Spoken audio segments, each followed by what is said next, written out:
மறக்காமல் இந்த சேனலை சப்ஸ்கிரைப் பண்ணுங்கள், பக்கத்தில் இருக்கிற பெல் பட்டனை கிளிக் பண்ணுங்கள். அப்போ தான் நான் போடுற வீடியோஸ் உங்களுக்கு உடனுக்குடன் கிடைக்கும்.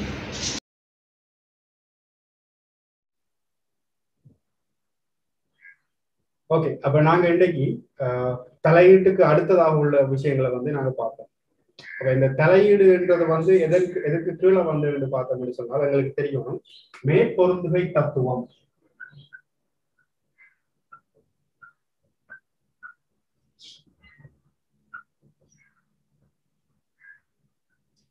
இப்ப மேற்பொருந்துகை தத்துவத்துக்கு கீழே தான் என்னென்ன என்று பார்த்தோம்னு சொன்னால் கொண்டு தலையீடு. இந்த தலையீடுல பாத்தீங்கன்னு சொன்னா இரண்டு வகையான தலையீடுகள் இருக்கு. கொண்டு ஆக்கும் தலையீடு,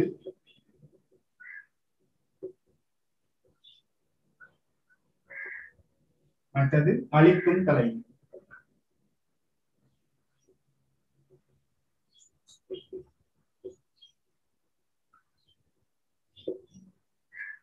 இந்த தலையீடு சம்பந்தமா நல்ல விளக்கமாக உங்களுக்கு அனிமேஷன் எல்லாம் போட்டிருக்காங்க. நான் இந்த வீடியோடு படிப்பிச்சேன்னா அந்த வீடியோ நீங்க இந்த கிளாஸுக்கு மிஸ் பண்ணிருந்தா அந்த வீடியோவை நீங்க பார்த்து விளங்கி கொள்ளலாம். நல்ல தெளிவாக தான் எனக்கு அனிமேஷனை யூஸ் பண்ணி தான் நான் படிப்பிச்சேன்னா சரியா. தலையீடுல ஆக்கும் தலையீடு எவ்வாறு வரும், அழிக்கும் தலையீடு எவ்வாறு வரும்னு சொல்லி நாங்க நிறைய உதாரணங்கள் எல்லாம் பார்த்தோம்.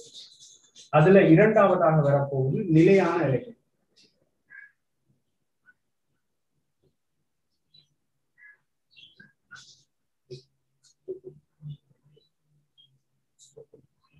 அடுத்தது மூன்றாவது வரப்போகுது என்னன்னு பாத்தீங்கன்னு சொன்னா அடிப்புக்கள்.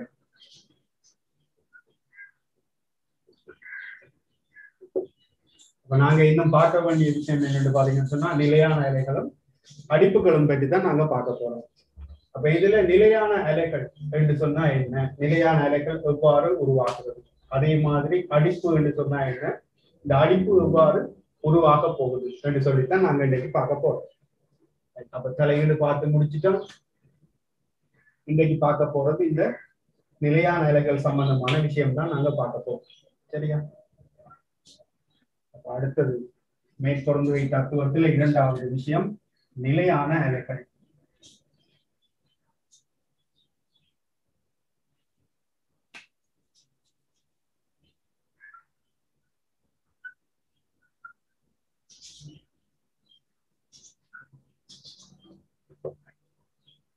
நிலையான இலைகளை பற்றி நாங்க கதைக்க போறோம்னு சொன்னால் இரண்டு சர்வசமனான இலைகள் சரியா.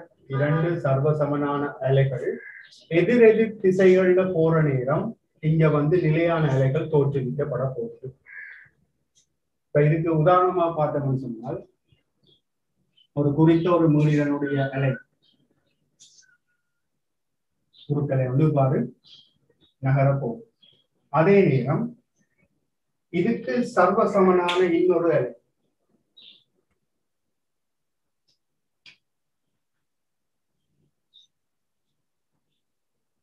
சர்வசமனான சொன்னா உங்களுக்கு தெரியணும் ஒரே பெருமானமுடைய மீடிடன், ஒரே பெருமானமுடைய வீச்சம் உடைய இலை.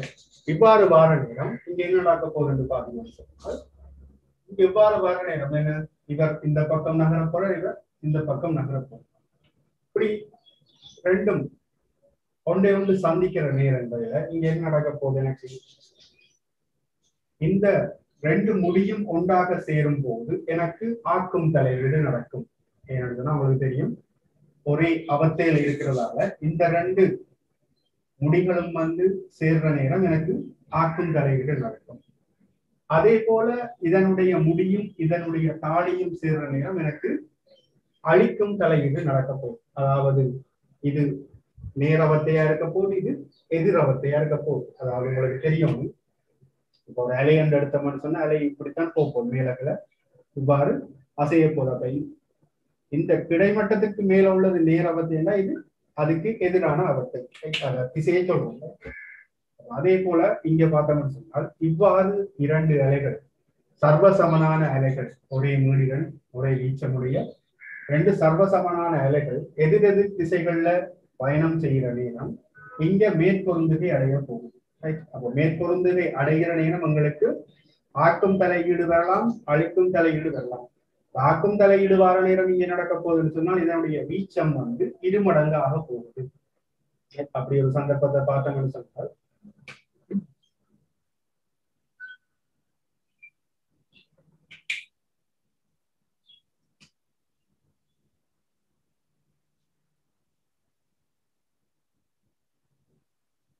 இரண்டு அலைகளும் மேற்பொருந்துறதால இங்க எனக்கு உருவாக்க போற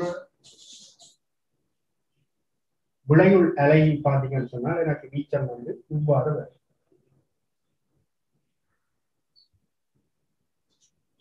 இதுதான் விளையுள் அலை. இதுதான் யாரா இருக்க போறது பாத்தீங்கன்னு சொன்னா நிலையான அலையாக இருக்கும். இது வந்து என்ன ஒரு குறித்த ஒரு சந்தர்ப்பத்துல நடக்க போகுது. ரெண்டு இலைகள் இவ்வாறு அசைஞ்சு கொண்டிருக்க நேரம், மூவ் பண்ணி கொண்டிருக்க நேரம், நகர்ந்து கொண்டிருக்க நேரம், சர்வசமனான அலைகள் எதிரெதிர் திசைகள்ல போற நேரம், ரெண்டும் மேற்பொருந்த நேரம், இது என்னது நிலையான அலைகள். அப்ப இது வந்து முன்னோக்கி நகராது. இது ஒரு நிக்கிற அலை மாதிரி தான் தோன்றும். விருத்தி அலைகளுக்கும் நிலையான அலைகளுக்குமான வித்தியாசம் உங்களுக்கு தெரியும். விருத்தி அலைகள் என்பது முன்னோக்கி நகர்ந்து கொண்டிருக்கும், சக்தி வந்து முன்னோக்கி கடத்தப்பட்டு கொண்டிருக்க போகும். ஆனால் இங்க நிலையான அலைகள்ல அந்த நிலையாக நிக்கிற மாதிரி இருக்கும். ரெண்டும் மேற்பொருந்த நேரம் குறித்த ஒரு கணத்துலதான் அவர் என்ன செய்யறார், மேற்பொருந்தார். அப்ப அலை எனக்கு நிக்கிற மாதிரி தோன்றும். இதே போல இது வந்து ஒத்த அவத்தைகள்ல அலைகள் மேற்பொருந்துவதால எங்களுக்கு உருவாகினத. அதே போல எங்களுக்கு இங்கேயும் எதிர் அவத்தைகளையும் என்ன செய்யலாம், அலைகள் மேற்பொருந்தக்கூடிய சந்தர்ப்பம் இருக்குங்க. இந்த இதனுடைய தாளி இந்த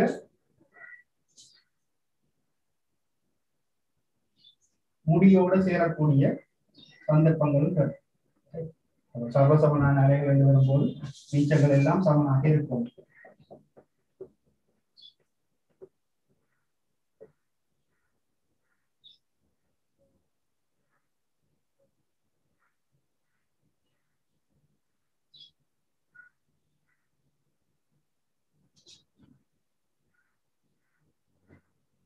இந்த சந்தர்ப்பத்தில் எங்களுக்கு என்ன நடக்க போகுது, ரெண்டும் வேற வேற அவத்தை. அப்ப இங்க எனக்கு அழிக்கும் தலையீடு, அழிக்கும் தலையீடு நடக்க போகுது. அழிக்கும் தலையீடு நடந்தால் எனக்கு விளைவுள் அலை எப்படி வரப்போகுதுன்னு சொன்னால் இதுல இருந்து இவ்வாறு இங்க எனக்கு ஏ என்ற வீச்சத்தோட இருந்தவர் விளைவுள் அலை 2 என்ற வீச்சத்தோட வந்தது. இங்கே ஏ என்ற வீச்சம், ஆனால் அவத்தைகள் எதிரெதிர் அவத்தை. ஆகவே இங்க விளைவுள் அலை இவ்வாறு வரும். ஆகவே இது ரெண்டுமே எங்களுக்கு நின்ற அலைகள் என்றுதான் சொல்லுவோம், நிலையான அலைகள் என்றுதான் நாங்க இதுக்கு பெயர் சொல்லுவோம். சரியா? அப்ப உங்களுக்கு விஷயம் விளங்கணும். நிலையான அலைகள் என்று சொன்னா என்ன, சர்வசமனான அலைகள். சர்வசமனான அலைகள் என்று சொன்னா அதுக்குள்ள எல்லா விஷயமும் வந்துச்சு. வீடுகள் சமனாக இருக்கணும், நீச்சங்கள் சமனாக இருக்கணும். சரியா? எதிர் எதிர் திசைகள்ல நகர்றலை, அந்த ரெண்டு அலைகளும் வந்து மேற்கொள்வதன் காரணமாக உருவாகிற அலை தான் இந்த நிலையான அலை. அப்ப நிலையான அலைகள் என்று வரும்போது எங்களுக்கு இவ்வாறு வீச்சம் கூடின அலைகளும் வரலாம், இவ்வாறு வீச்சம் குறைந்த அலைகளும் எங்களுக்கு கிடைக்கக்கூடிய சந்தர்ப்பங்கள் இருக்குது. சரியா? அப்ப இதுதான் நிலையான அலைகளுக்குரிய அடிப்படையான விஷயமாக இருக்க போகுது. இப்ப இனி இந்த நிலையான அலைகளை வச்சுக்கொண்டு நாங்க என்ன செய்ய போறோம்னு சொன்னால் இலைகள்ல ஏற்படுற அதிர்வு, மற்றது வழிநிரலினுடைய அதிர்வுகளை பற்றி எல்லாம் நாங்க பார்க்க போறோம். அப்ப இந்த நிலையான அலைகளை வச்சுக்கொண்டு இனி பார்ப்போம் என்னன்னு சொன்னால் எங்களுக்கு ஈர்க்கப்பட்ட இலைகள்ல வந்து உருவாகிற அலைகளை பற்றிய விஷயம் தான் நாங்க அடுத்ததாக நாங்க பார்க்க போறோம். சரியா? இப்ப உங்களுக்கு நான் வீடியோ ஒன்று காட்டுறேன். ஈர்க்கப்பட்ட இலைகள்ல எவ்வாறு இந்த நிலையான அலைகள் உருவாக்கப்படுதுன்னு சொல்லி நான் உங்களுக்கு காட்டுறேன், அதை பார்த்துக்கோங்க.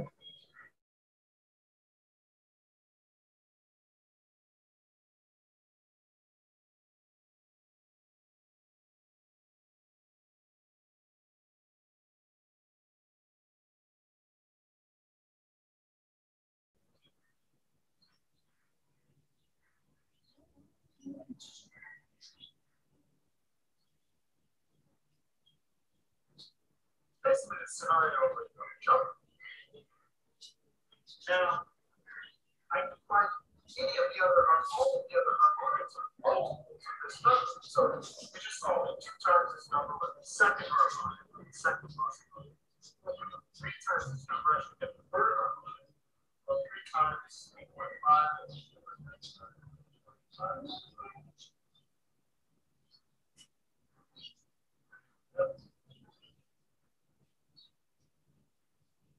That's the third harmonic. How many wavelengths is it? 12. It's 1 and a half. 1 and 1/2 wavelengths. And it's easier to see in high speed. So check out this shot with the high speed camera. Verify for yourself that it is 1 and 1/2 wavelengths.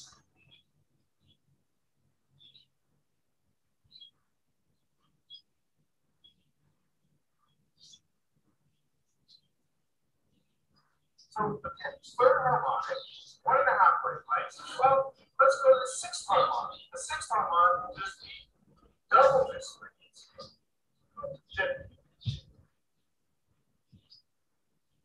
And there we go. That's the 6th harmonic. And it's 6 times the fundamental frequency, which we're getting into 8.5 hertz. So check this guy out. We have 1, 2, 3 wavelengths. And the next video explanation will come from the calculation and derivation. சரி, இப்ப இந்த video பார்த்தீங்க. இதுல இழைய உள்ள 2 முனையும் கட்டப்பட்டிருக்க இழை, அதுல அதிரியை பயன்படுத்தி நாங்க மீடியன மாற்றுற நேரம் எங்களுக்கு அந்த ஒவ்வொரு அலை வடிவங்கள் பெறப்பட்டது.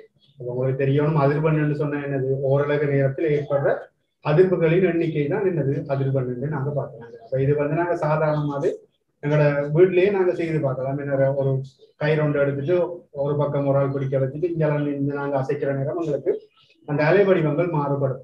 சில வேளை நீங்க என்ன செய்யலாம்னு சொன்னா, இப்படி ஒரு ரப்பர் பேண்டை வச்சுட்டு இதுல இருந்து நாங்க என்ன செய்யலாம், நடுவுல இந்த ரப்பர் பேண்டை பிடி அதிர செய்யற மூலம் உங்களுக்கு இந்த அலை வடிவங்கள் எங்களுக்கு இங்க பெறக்கூடிய மாதிரி இருக்கும். இவ்வளவு நாள் நாங்க சின்ன பிள்ளைகள்லாம் இப்படி என்ன இந்த ரப்பர் பேண்ட் எடுத்து இப்படி செய்து பார்ப்போம், என்னடா 2 அலை வடிவமா தெரியுதுன்னு சொல்லி. சில பேர் அந்த இப்படி தெரிகிற நேரம் நடுவுக்குள்ள கையெல்லாம் வச்சு பார்த்துருக்கீங்க. அத மாதிரி ஒரு சின்ன ஒரு அமைப்பு தான். அப்ப நாங்கள் சாதாரணமாக வீட்டையும் செய்து பார்க்கலாம். ஒரு கயிறு நீளமான கயிறு வச்சுட்டு அங்கால ஒரு பக்கம் கட்டி போட்டு நீங்க என்ன செய்யலாம்னு சொன்னா அதிரை செய்து நீங்க அதுல வர அலை வடிவங்களை நாங்க காணக்கூடிய மாதிரி இருக்கும். அப்ப இதுல எவ்வாறு அந்த நிலையான நிலை தோற்றுவிக்கப்பட்டது? ஏன்னா ஒரு பக்கம் தான் போனது, பிறகு அடுத்த பக்கம் நான் ஏற்கனவே சொன்னேன், சர்வசமனான அலைகள் மேற்கொண்டோம் என்று சொல்லுவாங்க. சர்வசமனான அலைகள் மேற்கொண்டோம் சொன்னா அது என்ன நடந்திருக்குன்னு பாத்தீங்கன்னு சொன்னால், இங்க நீங்க பாத்தீங்க 2 பக்கமும் கட்டப்பட்டு நிலையான புள்ளிகள்ல கட்டப்பட்டுக்கிற ஒரு இழை என்று சொன்னா உங்களுக்கு தெரியும். நாங்க தெறிப்பு படிக்கைக்குள்ள அலைகளினுடைய தெறிப்பு படிக்கைக்குள்ள நிலையாக கட்டப்பட்ட புள்ளியும் அல்லது மற்றது ஒப்பமான அசையக்கூடிய இதுல கட்டப்பட்ட இழைகள் அதிர்வெல்லாம் பார்த்தாங்க. அப்ப இந்த வகை எதுக்குரியன்னு சொன்னா நிலையாக பொருத்தப்பட்ட புள்ளியில என்று சொன்னால் எங்களுக்கு இந்த இழைய நான் அதிரை செய்கிற நேரம் இந்த இழையில உருவாக்குற பொருட்களையானது என்ன நடக்க போகுது, இதுல பட்டு தெறிப்படைய போகுது. போற அலையும் பட்டு தெரிச்சு வார அலையும் என்ன செய்ய போகுதுன்னு சொன்னால் மேற்பொருத்துவதன் காரணமாக உங்களுக்கு தெரியணும், நிலையாக பொருத்தப்பட்டிருக்கிற அலையில இவ்வாறு ஒரு அலை வடிவம் போகுமா இருந்தால் இவர் பட்டு என்ன செய்வார்ன்னு சொன்னால் தெரிச்சு அவத்தை மாறிங்க அவர் என்று சொல்லி பார்க்கலாம். நிலையாக கட்டப்பட்டிருக்கிற புள்ளியில தெறிப்பு நடக்கிற நேரம் இவ்வாறு வந்தது. அப்ப தொடர்ச்சியாக நாங்க அதிர்வை கொடுக்கத்து கொண்டிருக்கிற நேரம் இவ்வாறான அலைகள் தொடர்ச்சியாக போய் கொண்டிருக்க போது அதே மாதிரி பட்டு தெரிச்சு இங்கால வரப்போகுது. அப்படி வார நேரம் எங்களுக்கு மேற்பொந்துகை நடக்க போகுது. அப்படி மேற்பொந்துகை நடக்கிற நேரம் எங்களுக்கு இந்த நின்ற அலைகள் தோற்றுவிக்கப்படும். சரியா? அப்ப இந்த இலைகள்ல உருவாக்கப்படுற அலைகள் குறுக்கலைகள் என்று சொல்லி உங்களுக்கு தெரியணும். இந்த குறுக்கலைகள் பாத்தீங்கன்னு சொன்னால் படுகிற அலை, படுகலையும் பட்டு தெரிச்சு வார அலையும் மேற்பொருந்துற நேரம். அப்போ போற அலையும் அதுல பட்டு தெரிச்சு வர அலையும் சர்வசமனான அலைகளாக இருக்க போகுது. பட்டு தெரிச்சு வர நேரம் இங்க மேற்பொருந்துகை ஒன்று நடக்க போகுது. மேற்பொருந்துகை நடக்கிற காரணத்தால இங்க நிலையான அலைகள் தோற்றுவிக்கப்பட போகுது. ஆகவே இந்த நிலையான அலைகள் தோற்றுவிக்கப்படுற நேரம் உங்களுக்கு வெவ்வேறு அலை வடிவங்கள், அதாவது மீடிரங்கள் மாற்ற அதுக்குரிய அலை நீளம், அதாவது அலை வடிவங்கள் வந்து மாறிக்கொண்டிருக்க போகுது. அப்ப இதுல முதலாவது விஷயம் நாங்க பார்ப்போம், இழைகளின் அதிர்வுல குறுக்கலைகளினுடைய வேகம் என்று பார்த்தோம்னு சொன்னால் வேகத்துக்குரிய சமன்பாடு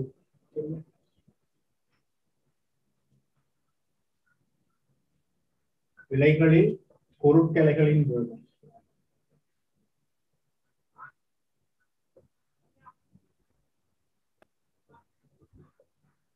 V7 root of T over M. T என்றது குறுக்கலையினுடைய வேகத்தை குறிக்குது. இந்த கேபிட்டல் T என்றது இழையில் உள்ள இழுவையை குறிக்குது. M என்றது அலகு நீள திரிபு.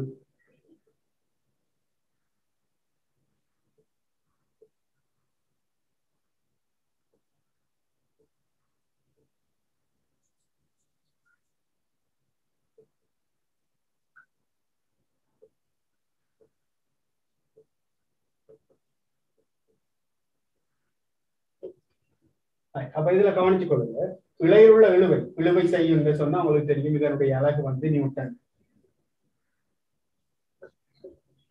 எல்லா விசை தான் இழு விசை.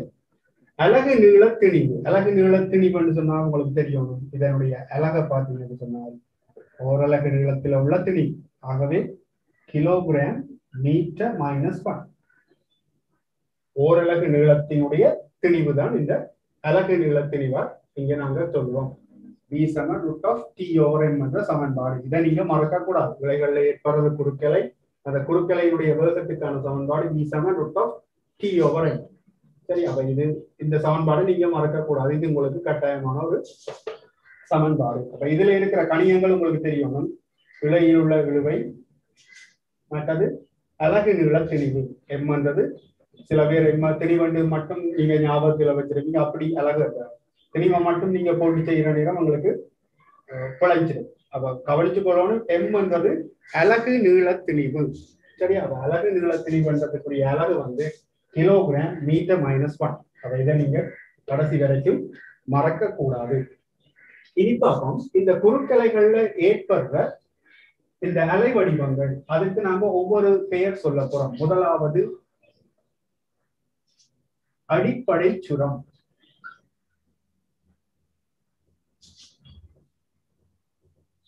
சரியா, அடிப்படை சுரம்.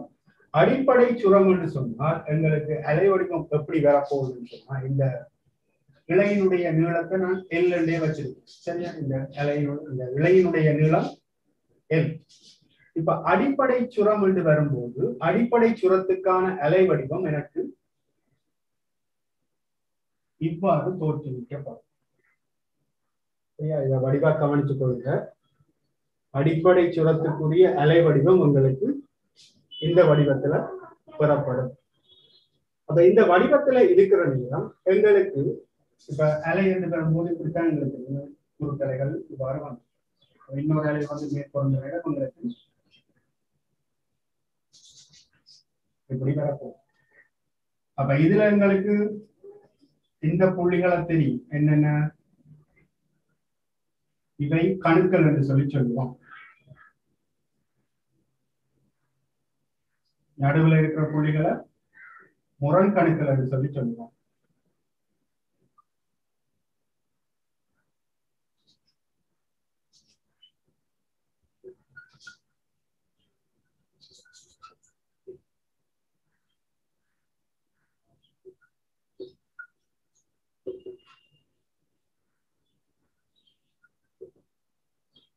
அப்ப இதுல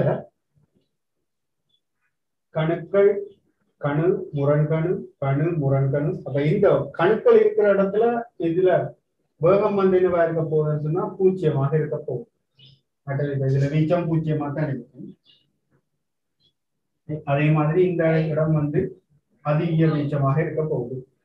முரண்கணுக்கள் அதிக வீச்சம் இருக்கிற அந்த புள்ளி கூடாக போறதான் முரண்கணுக்களா இருக்க போகுது. சரியா, அப்ப இதுல சொல்லலாம்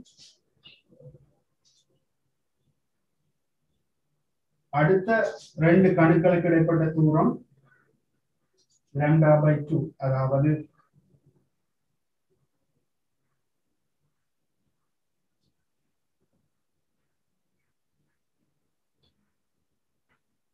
இந்த கணு அடுத்த இந்த கணுக்கு இடைப்பட்ட தூரம் λ/2. ஆகவே இந்த கணுவுக்கும் இந்த கணுவுக்கும் இடையிலான தூரம் λ/2. ஆகவே மொத்த முழு அலை நீளம் என்றது இந்த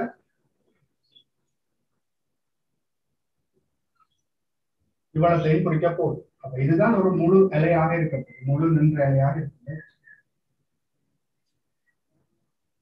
இவ்வளவும் தான் அலை நீளம் λ குறிக்குது. எங்களுக்கு சாதாரணமா தெரியும் விருத்தி அலைகள் எப்படி நாங்க அலைநீளம் பார்க்கிறாங்கன்னு சொன்னால் அடுத்துள்ள இரண்டு முடி அல்லது அடுத்துள்ள இரண்டு தாளிகளுக்கு இடைப்பட்ட தூரம் தான் அலைநீளம் λ என்று பார்த்தாங்க விருத்தி அலைகள். நின்ற அலைகள் எப்படி சொல்ல போறோம்? அடுத்தடுத்த கணுக்களுக்கு இருக்கிறது. ஒரு கணு, அடுத்த கணு, அதுக்கு அடுத்த கணு, மூன்று கணுக்கள் இருக்கிற இடம் என்று பார்த்தோம்னு சொன்னால் இந்த ரெண்டு கணுக்கு இடைப்பட்ட தூரம் தான் λவாக இருக்கும். இரண்டு கணுக்களுக்கு இடைப்பட்ட இந்த இதை சொல்றது வந்து தடம் என்று சொல்லி சொல்லுவோம். இதுல நாங்க இந்த வார்த்தைகள் வந்து கவனமா இந்த சொற்களை வந்து தெரிஞ்சு வச்சிருக்கோம். ரெண்டு கணுக்களுக்கு இடைப்பட்ட அந்த இவ்வளத்தையும் தான் சொல்ற அலையினுடைய பகுதியை சொல்றது ஒரு தடம் என்று சொல்லி சொல்லுவோம். எங்களுக்கு கேள்விகள் கேட்கிற நேரம் இவ்வாறான சொற்பிரயோகங்கள் காணப்படும். தடம், சரியா? இதுல உங்களுக்கு தெரியணும் அலைநீளம் என்றது பாத்தீங்கன்னு சொன்னால் இந்த ஒன்றை விட்டு அதாவது இரண்டு கணுக்களுக்கு இடைப்பட்ட தூரம் λ/2.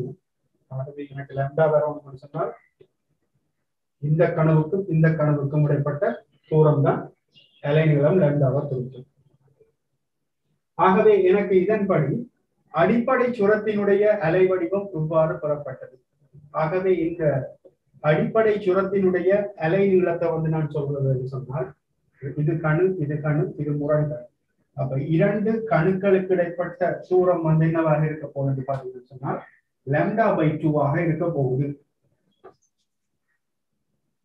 அப்ப இங்க எனக்கு λ/2 யாருக்கு சமனாக இருக்க போறாரு என்றால் இந்த இழையினுடைய நீளத்துக்கு சமனாக இருக்க போகுது. ஆகவே அலைநீளம் λ 2L. அப்ப அடிப்படை சுரத்துக்கான மீடிரனுக்கான தொடர்பு நான் எழுத போறேன். அடிப்படை சுரத்துக்கான மீடிரனை நான் F0 எழுத போறேன். ஆகவே எனக்கு சமன்பாடு தெரியும் V = F λ. அலையினுடைய வேகம், குறுக்கலையினுடைய வேகத்துக்கான சமன்பாடு V = F λ. ஆகவே இங்கே எனக்கு அடிப்படை சுரத்துக்கான F0 என்று வரும்போது V இன் கீழ் λ என்று வரப்போகுது. ஆகவே இங்கே F0க்கான தொடர்பு எப்படி வரப்போகுதுன்னு பாத்தீங்கன்னு சொன்னால் λவுக்கு பதிலாக எனக்கு 2L. அப்போ 1 இன் கீழ் 2L. இங்க V க்கு பதிலாக √T/m. அடிப்படை சுரத்துக்கான மீடிரன், அடிப்படை மீடிரன் வந்து 1 இன் கீழ் 2L வர்க்கமூலம் T இன் கீழ் m ஆக இருக்க போகுது. ஆகவே இங்க T, m எல்லாம் மாறிலியாக இருக்குமாக இருந்தால் இந்த மீடிரன் நீளத்துல தங்கி இருக்க போகுது பாத்தீங்கன்னு சொன்னா இந்த இழையினுடைய நீளத்துல தங்கி இருக்க போகுது. சரியா? அது எங்களுக்கு நாங்க இதுல சில பரிசோதனைகள் செய்யற நேரம் இழுவையை மாற்றி மாற்றி மீடிரனை காணலாம். அது நாங்க பிராக்டிக்கல் பார்க்குற சுரமானி பரிசோதனைகள் பார்க்குற நேரம் அது சம்பந்தமா நாங்கள் மேலதிகமாக படிச்சு கொள்ளும்.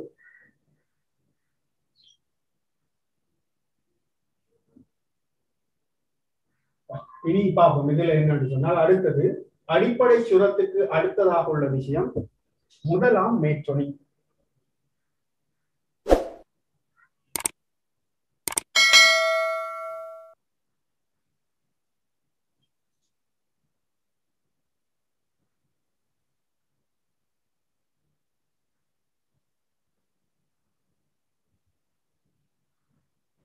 அடுத்தது இரண்டாவது முதலாம் மேற்றொனி.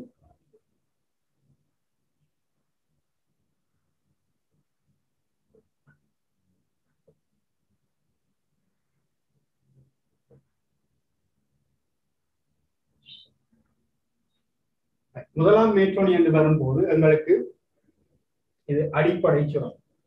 நிலையான அலைகள்ல அடுத்ததான் எங்களுக்கு வரக்கூடியது முதலாம் மேற்றோணி. முதலாம் மேற்றோணிக்குரிய அலை வடிவம் என்று பார்த்தீங்கன்னு சொன்னால் எங்களுக்கு அலை வடிவம் இவ்வாறு புறப்பட போகுது.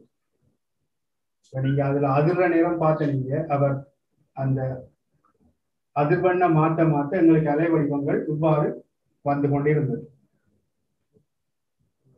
அலை நிலக்கிற நேரம் ஒரே மாதிரி இருந்தது. சரியா? இப்ப இந்த இலையினுடைய நிலம் நான் மாத்தேன். இங்க பாத்தீங்கன்னு சொன்னால் எங்களுக்கு இங்க ஒரு கணு, இங்க ஒரு கணு, இது ரெண்டும் முரண்கணா இருக்க போகுது. சரியா? அப்ப இவ்வளவும் λ/2 என்று சொன்னால் இது λவை குறிக்க போகுது. ஆகவே இங்க λ சமன் L ஆக இருக்கும். ஆகவே எங்களுக்கு V சமன் F λ. இப்ப முதலாம் மேற்றோணிக்குரிய அதிர்வெண் F1 λ. ஆகவே F1க்குரிய தொடர்பு எனக்கு எப்படி வரப்போகுது? F1 சமன் 1/L √T/M. நான் இங்க இழுவையும் மாற்றல, அலகு நிலத்தினையும் மாற்றேன். சரியா? இப்ப என்ன செய்ய போறோம்னு சொன்னால், இந்த முதலாம் மேற்றோணிக்குரிய மீடிரனை வந்து அடிப்படை சுரத்துக்குரிய மீடிரனோட சம்பந்தப்படுத்தி எழுதுவோம்னு சொன்னால், இங்க F0 ஆனது 1/2L √T/M. அப்ப இந்த ரெண்டு குறுக்க பெருக்கம் பண்ணால் எனக்கு மிச்சம் இருக்க போறது என்னது? 1/L √T/M. ஆகவே இங்கே F1 முதலாம் மேற்றோணிக்குரிய மீடிரன் வந்து 2 மடங்கு ஆரம்பத்துல அடிப்படை சுரத்துக்கான மீடிரனுடைய பெருமானத்துக்கு சமனாக இருக்க போகுது. சரியா? அப்ப இது இந்த விஷயம் உங்களுக்கு நிறுவல் தெரிஞ்சிருக்கணும். சரியா? அப்ப இந்த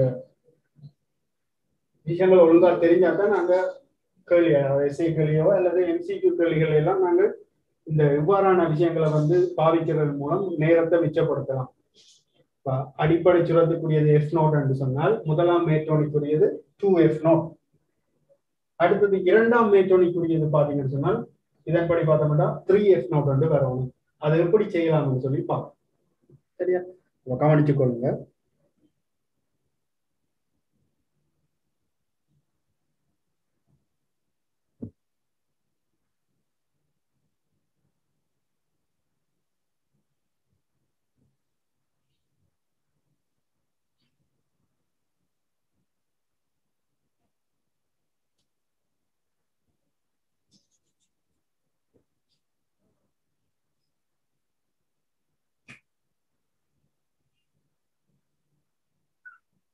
இரண்டாம் மேற்றோணி.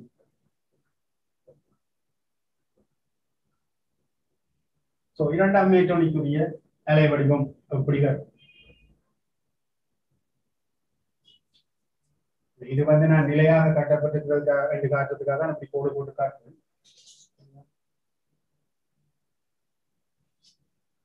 இங்க 2 தடங்கள் வந்தது. இரண்டாம் மேற்றோணிக்கு எங்களுக்கு 3 தடம் வரப்போகுது.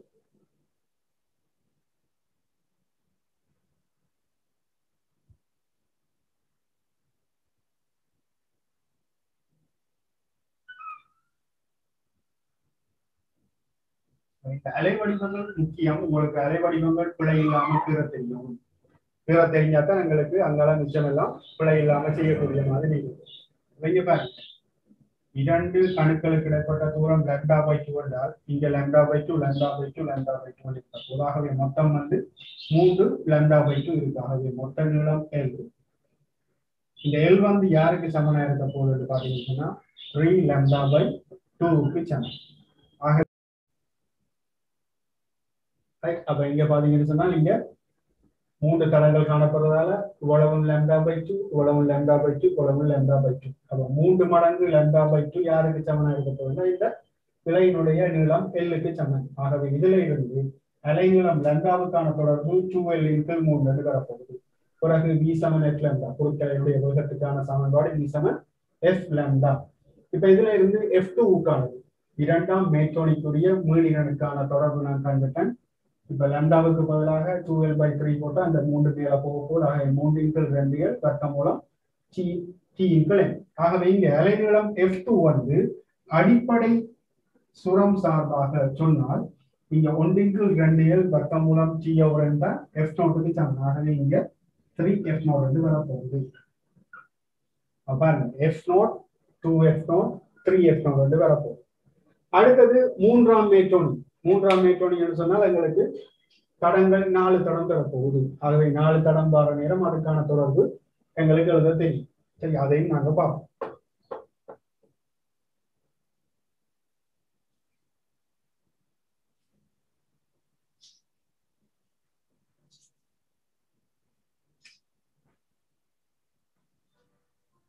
மூன்றாம்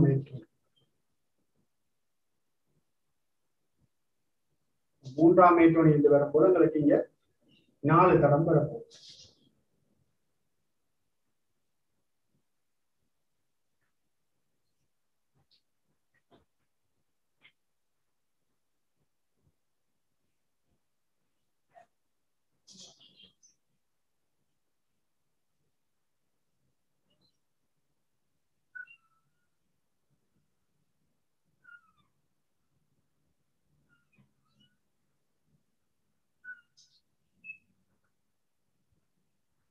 உங்களுக்கு 1 2 3 4 என்று சொன்னால் இவ்வளவு லெம்டா என்று சொன்னால் இவ்வளவு 2 லெம்டாவாக இருக்க போகுது. என்றால் அடுத்துள்ள கணக்கில் கிடைப்பட்ட தூரம் λ/2. அப்ப இதுல எத்தனை இருக்கு? 4 தடம் இருக்கு. ஒரு தடத்துக்கு λ/2னா 4 தடத்துக்கு எவ்வளவு வந்து வரும்? 2 லெம்டா என்று வரப்போகுது. ஆகவே 2 λ = L. ஆகவே λ = L/2 என்று வரப்போகுது. இப்ப இதுக்குரிய மீடியனை வந்து நான் F3 என்று போகும். ஆகவே F3 λவுக்கு பதிலாக 2/L வர்க்கமூலம் T/n.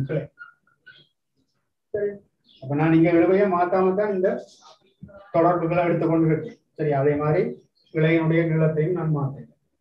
அப்ப இதுல பாருங்க L/2L என்று எனக்கு என்ன வரும்? 1/2L கொண்டு வரணும் என்றால் மேலே கிளை 2ஆல் பெருக்கினால்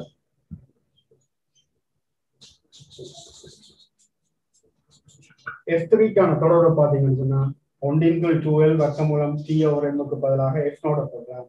ஆகவே F3 = 4F0 என கிடைக்கும்.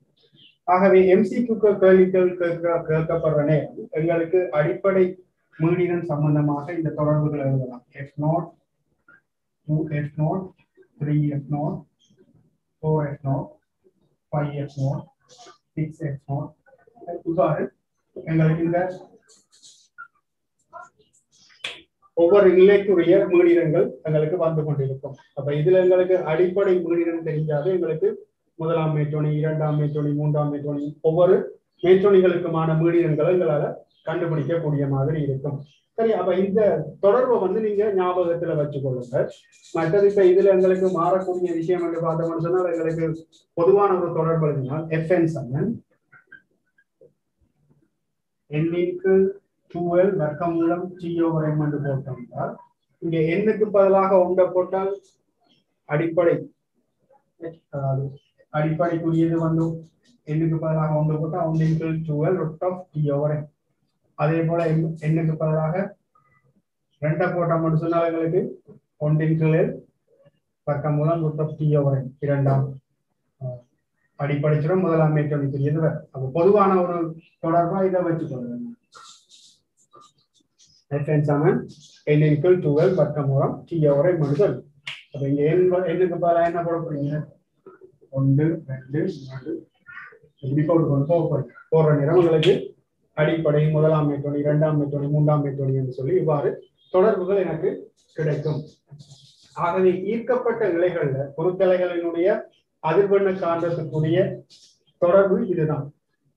இதுதான் நாங்க செய்ய போற இந்த நிறுவல்களாக இருக்க போகுது. ஆகவே இதை வச்சுக்கொண்டு நாங்க இனி என்ன செய்யலாம்னு சொன்னால் இந்த உங்களுக்கு கேள்விகளை அலைவடிவங்களை தந்து போட்டு நாங்க கேள்விகளை கேட்கலாம்.